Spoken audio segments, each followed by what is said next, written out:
નમસ્કાર દર્શક મિત્રો, એસડી ન્યૂઝ ગુજરાતી ચેનલ પર આપનું સ્વાગત છે અને હું આપની સાથે વૈશાલી પોબાર કરીશું નજર આજના સમાચાર પર અંકલેશ્વરથી।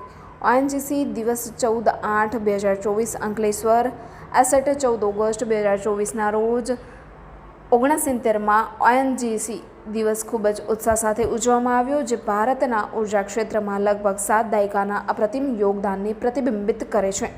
ઇવેન્ટની શરૂઆત શહેદ સ્મારક ખાતે એક ગૌરવપૂર્ણ સમારોહથી થઈ હતી, જ્યાં એડી એસેટ મેનેજર, વરિષ્ઠ અધિકારીઓ અને કલેક્ટિવ્સના પ્રતિનિધિઓ સાથે શહીદોને માન આપવા માટે પુષ્પાંજલિ અર્પણ કરવામાં આવી હતી। ઓએનજીસી અને રાષ્ટ્ર માટે તેમની ફરજ દરમિયાન સર્વોચ્ચ બલિદાન માટે તમામ ઉર્જા સૈનિકોને શ્રદ્ધાંજલિ આપવા માટે 2 મિનિટનું મૌન પણ પાળવામાં આવ્યું હતું।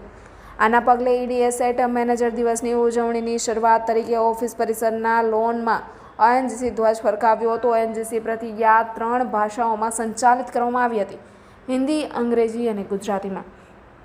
ઓએનજીસીના નિવૃત્ત સૈનિકો અને કર્મચારીઓની એક એસેમ્બલીમાં એડી દ્વારા હિન્દી, અંગ્રેજી અને ગુજરાતીમાં એસેટ મેનેજર શ્રી વિજયકુમાર ગોખલે, પ્રમુખ એએસટીઓ શ્રી રવિન્દ્રનાથ સુવર્ણ અને જનરલ સેક્રેટરી ઓએનજીસી મજદૂર સંઘ શ્રી નિલેશ બોંબડે અનુક્રમે એકતા અને વિવિધતા માટે સંસ્થાની પ્રતિબદ્ધતા પર ભાર મૂકે છે। તેમના મુખ્ય વક્તવ્યમાં એડી એસેટ મેનેજર શ્રી વિજયકુમાર ગોખલેએ તમામ પ્રતિષ્ઠિત મહેમાનોનું સ્વાગત કર્યું અને ઓએનજીસીના નિવૃત્ત સૈનિકોનો ઊંડો આભાર પણ વ્યક્ત કર્યો।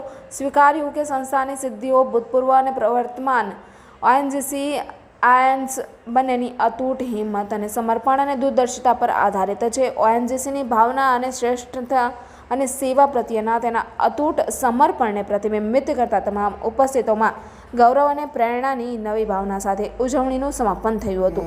Reporter Jayesh Prajapati, SD news Gujarati, Ankleshwar.